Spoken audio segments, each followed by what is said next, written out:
Hello students, welcome to আর কেমনিক study centre. আমি রাজু, তোমাদের বন্ধু ও স্টাডি কোচ। আজকে তোমাদের লেসন 1-এর যে পড়াটি রয়েছে, it all began with drip drip, এই পড়াটির অ্যাক্টিভিটি 8F থেকে সলভ করব। তোমরা যারা এখনও আগের অ্যাক্টিভিটির সলিউশনগুলো না দেখে থাকো, তাহলে আমি আই বাটনে অর্থাৎ ডেসক্রিপশানে লিঙ্ক দিয়ে রাখবো, সেখান থেকে তোমরা দেখে নেবে। ওকে, তো চলো শুরু করি আজকের ইংরেজি class.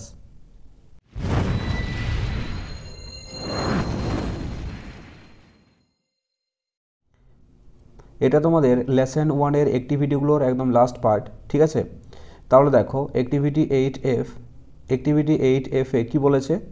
Read the sentences carefully and put the underlined words in the correct columns. Read the sentences carefully, নিচের যে বাক্যগুলি দেওয়া আছে এগুলি সাবধানে পড়ো, এবং পুট দ্য আন্ডারলাইন্ড ওয়ার্ডস, এই সেন্টেন্সগুলির মধ্যে যে ওয়ার্ডগুলোর নিচে দাগ দেওয়া আছে এই ওয়ার্ডগুলো ইন দ্য কারেক্ট কলামস, এই ওয়ার্ডগুলো কী করতে হবে? নেক্সট পাতাতে যে কলামগুলো আছে, এখানে কাউন্টেবল নাউন্সের একটি কলাম দেওয়া আছে আর একটা আনকাউন্টেবল নাউন্সের কলাম দেওয়া আছে। তাহলে আমাদেরকে কি করতে হবে? এই যে ওয়ার্ডগুলো, এই ওয়ার্ডগুলো যেগুলো কাউন্টেবল নাউন সেগুলো কাউন্টেবলের কলামে লিখতে হবে, আর যেগুলো আনকাউন্টেবল নাউন সেগুলো আনকাউন্টেবল নাউনের কলামে লিখতে হবে। তাহলে দেখো একের দাগের সেন্টেন্সটা কী রয়েছে? Milk is good for health, দুধ স্বাস্থ্যের পক্ষে ভালো। তাহলে এখানে দেখো মিল্কের তলায় দাগ দেওয়া আছে। তাহলে মিল্ক মানে হচ্ছে দুধ। এই মিল্ক ওয়ার্ডটা অর্থাৎ মিল্ক নাউনটা, এটা কি কাউন্টেবল নাউন নাকি আনকাউন্টেবল নাউন? মিল্ককে কি গুনতে পারো? না, গোনা যায় না, পরিমাপ করা যায়। তাহলে মিল্ক এটা হবে কি আনকাউন্টেবল নাউন্স।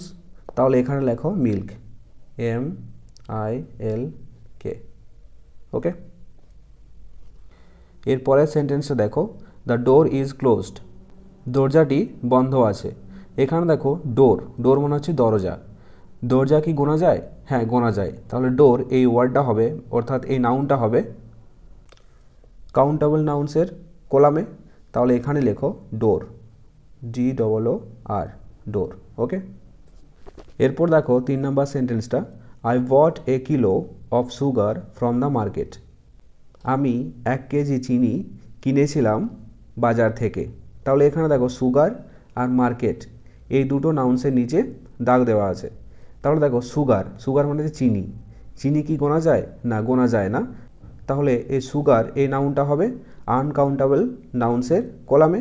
আর মার্কেট মানে হচ্ছে বাজারকে কিন্তু গোনা যায়। তাহলে মার্কেট এই নাউনটা কাউন্টেবল নাউন্সের কলামে হবে। ওকে, তাহলে দেখো প্রথমে ছিল সুগারটা হবে আনকাউন্টেবল নাউন্সের কলামে। তাহলে এখানে লেখো সুগার। তারপর ছিল মার্কেট হবে কাউন্টেবল নাউন্স। ওকে, এরপরের সেন্টেন্সটা আছে দেখো, চিলড্রেন প্লে উইথ টয়স, শিশুরা খেলনা নিয়ে খেলা করছে। তাহলে দেখো চিলড্রেন আর টয়স এই দুটো নাউনের নিচে দাগ দেওয়া আছে। তাহলে চিলড্রেন মানে হচ্ছে শিশুগুলি, আর টয়েস মানে হচ্ছে খেলনাগুলি। তাহলে দেখো শিশুদেরকেও গোনা যায় আবার খেলনাকেও গোনা যায়। তাহলে চিলড্রেন আর টয়েস এই দুটো কি কাউন্টেবল নাউন্স। তাহলে এই দুটো কাউন্টেবল নাউন্সের কলামে হবে। ওকে, তাহলে এখানে লেখো children, CHILDREN,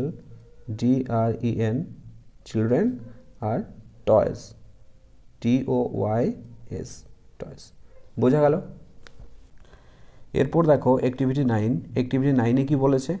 find words from the text nearest in meaning to the words given below.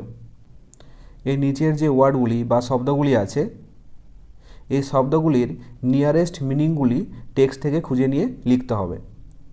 তাহলে দেখো এর দাগের ওয়ার্ডটা কি আছে? কিংলি মানে হচ্ছে রাজকীয়। তাহলে কিংলির এর নিয়ারেস্ট মিনিং কি হবে? আমরা পড়ার সময় দেখেছি, এটা হবে রয়্যাল, ROYAL, রয়্যাল। এরপর দেখো বি এর দাগের ওয়ার্ডটা কি আছে? SORROW, সরো মানে হচ্ছে দুঃখ। তাহলে দুঃখের নিয়ারেস্ট মিনিং কী হবে, বা সরো এর নিয়ারেস্ট মিনিং কী হবে? ডিসপায়ার, DISPAIR, ডিসপায়ার। ওকে, এরপর সিএটা দেখো সারপ্রাইজড। সারপ্রাইজড মানে হচ্ছে অবাক হয়ে যাওয়া। তাহলে সারপ্রাইজড এর নিয়ারেস্ট মিনিং কী হবে?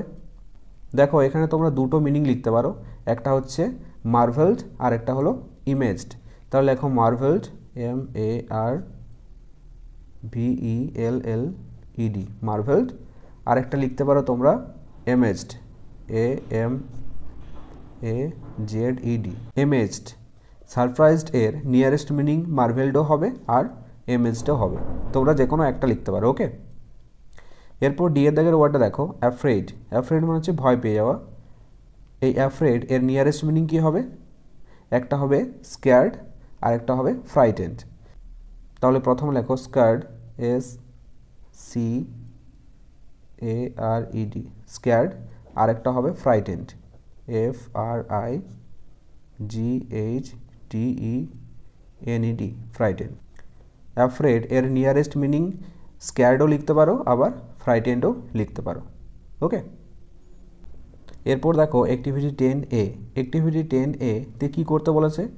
Imagine you are caught in a storm while returning home one night. Imagine, তুমি মনে করো, ইউ আর কট, তুমি আটকে পড়েছিলে, ইন এ স্টর্ম, একটি ঝড়ের মধ্যে, while returning home one night, একদিন রাত্রে তুমি বাড়ি আসার সময়। Right a short paragraph in about 60 words describing your experience. একটা ছোট্ট প্যারাগ্রাফ লিখতে বলেছে, অ্যাবাউট 60 ওয়ার্ডস, 60 শব্দের মধ্যে, ডেসক্রাইবিং ইউর এক্সপিরিয়েন্স, সে রাত্রে তোমার অভিজ্ঞতা কীরকম হয়েছে সেই অভিজ্ঞতার বিষয়ে 60 শব্দের মধ্যে একটি শর্ট প্যারাগ্রাফ লিখতে হবে, একটা ছোট্ট প্যারাগ্রাফ লিখতে হবে। ইউজ দ্য ফলোয়িং হিন্টস, নিচের যে হিন্টসগুলো দেওয়া আছে এগুলি ফলো করে। তাহলে দেখো প্রথমে দেখে নেবো যে হিন্টসগুলো কী দেওয়া আছে। রিটার্নিং ফ্রম আর্নস প্লেস, তুমি কার বাড়ি থেকে ফিরছিলে? তোমার কোনো কাকিমার বাড়ি থেকে ফিরছিলে। স্কাই ডার্কড, আকাশটা কালো হয়ে গিয়েছিল। ওয়াইল্ড উইন্ড, তীব্র ঝড়ো বাতাস বইছিল। রেইন, বৃষ্টি পড়ছিল। নো ওয়ান অ্যারাউন্ড, চারপাশে কেউ ছিল না। হাউ ইউ রিচড হোম, কীভাবে তুমি বাড়ি পৌঁছেছিলে। এই বিষয়ে একটা শর্ট প্যারাগ্রাফ লিখতে হবে। অ্যাক্টিভিটি 10 এর শর্ট প্যারাগ্রাফটা আমি করিয়ে দিয়েছি, তোমরা দেখে নাও। দেখো আমি প্যারাগ্রাফটার নাম দিয়েছি ওয়ান স্টর্মি নাইট, একটি ঝোড়োময় রাত্রি। তাহলে দেখো, one night I was returning from my aunts house. One night, একদিন রাত্রে, আই ওয়াজ রিটার্নিং, আমি ফেরত আসছিলাম, ফ্রম মাই আন্টস হাউস, আমার কাকিমার বাড়ি থেকে। সাডেনলি, হঠাৎ, দ্য স্কাই বিকেম ডার্কড, হঠাৎ করে কি হলো? আকাশ কালো হয়ে এলো। Wild winds were also started to blow, তারপর কি হলো? ঝোড়ো বাতাস বইতে শুরু করলো। Then the rain started to fall, তারপর বৃষ্টি পড়তেও শুরু হলো। I went under a shade to keep me dry, আমি একটি ছাওয়ার নিচে গিয়েছিলাম, টু কিপ মি ড্রাই, আমাকে শুকনো রাখার জন্য। I was looking for someone to help me, but nobody else was around there. I was looking for someone, আমি কাউকে খুঁজছিলাম, to help me, আমাকে সাহায্য করতে, but কিন্তু nobody else was around there, কিন্তু আশেপাশে কেউ ছিল না। Then after half an hour the rain stopped and I finally reached home, তারপর কি হলো? আধ ঘন্টা পর বৃষ্টি থামলো। রেইন স্টপড মানে বৃষ্টি থামলো।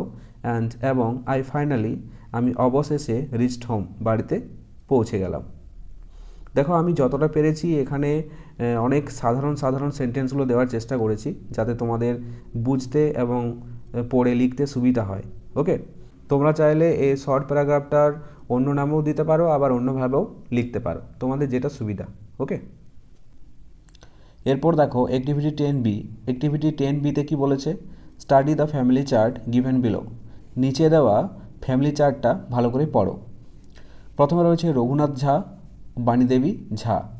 রঘুনাথ ঝা গ্র্যান্ডফাদার অর্থাৎ ঠাকুরদা, বাণীদেবী ঝা গ্র্যান্ডমাদার অর্থাৎ ঠাকুমা। তারপর দেখো রঘুনাথ ঝা এবং বাণীদেবী ঝা এর দুটো সন্তান আর সন্তানের স্ত্রী। একজন রয়েছে সবিতা আর বীরেন্দ্রলাল। সবিতাকে পোটার, একজন কুমোর, আর বীরেন্দ্রলাল পোস্টম্যান, একজন পিয়ন। এদিকে রয়েছে সুন্দরলাল আর রজনী। সুন্দরলালকে একজন কৃষক, ফার্মার মানে কৃষক, আর রজনী একজন হোমমেকার অর্থাৎ গৃহিণী। এরপর দেখো সবিতা আর বীরেন্দ্রলালের একজন ছেলে রয়েছে যার নাম দামু, সে কে একজন কলেজ স্টুডেন্ট। এদিকে রয়েছে সুন্দরলাল আর রজনীর দুজন ছেলে মেয়ে, একজন হচ্ছে রামু যে কিনা স্কুল স্টুডেন্ট, আর রিমা সেও স্কুল স্টুডেন্ট। এরপর তোমাদেরকে কি করতে বলেছে, সাপোজ ইউ আর রিমা, ধরে নাও তুমি Rima. Your grandfather is Raghunath Jha, তোমার ঠাকুরদা হলেন Raghunath Jha. Write a short paragraph in about 6 sentences about your family. Write a short paragraph, একটি ছোট্ট প্যারাগ্রাফ লিখো। ইন অ্যাবাউট 6 সেন্টেন্সেস, 6টি বাক্যর মধ্যে। অ্যাবাউট ইওর ফ্যামিলি, তোমার পরিবারের সম্পর্কে 6টি বাক্যের মধ্যে একটি শর্ট প্যারাগ্রাফ লিখো। বোঝা গেল? দেখো এই শর্ট প্যারাগ্রাফটা আমি লিখিয়ে দিয়েছি তোমাদেরকে, তোমরা দেখে নাও।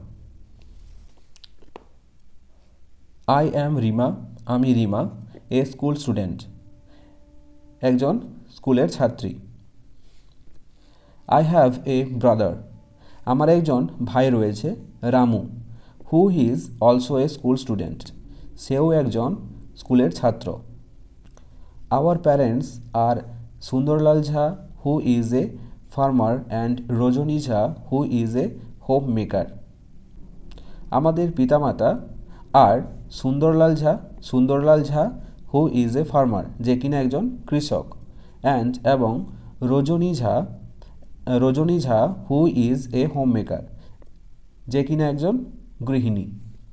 আই হ্যাভ এ আন্ট, আমার একজন কাকিমা রয়েছে সবিতা, তার নাম কি Sabita, who is a potter, সে একজন কুমোর। And her husband Birendralal is a postman, এবং তার স্বামী বীরেন্দ্রলাল সে কে একজন পিয়ন।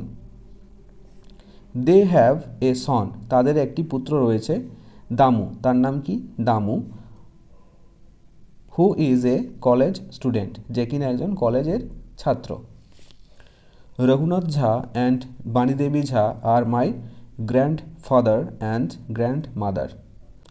রঘুনাথ ঝা এবং বাণীদেবী ঝা হলেন আমার ঠাকুরদা এবং ঠাকুমা। বোঝা গেল? এই প্যারাগ্রাফটা তোমাদেরকে অনেক সহজ করে লিখিয়ে দিয়েছি, আশা করি তোমাদের ভালো লাগবে। এখানেই আজকের ক্লাস শেষ করছি, আর ক্লাসটি যদি ভালো লেগে থাকে তাহলে অবশ্যই একটি লাইক করে দিও, আর যদি এই চ্যানেলে তোমরা নতুন হয়ে থাকো তাহলে অবশ্যই সাবস্ক্রাইব করে পাশে থাকা বেল আইকনটিতে প্রেস করে রাখো। তো চলো, দেখা হচ্ছে নেক্সট কোনো ইংরেজি ক্লাসে, ততক্ষণ পর্যন্ত বাই বাই।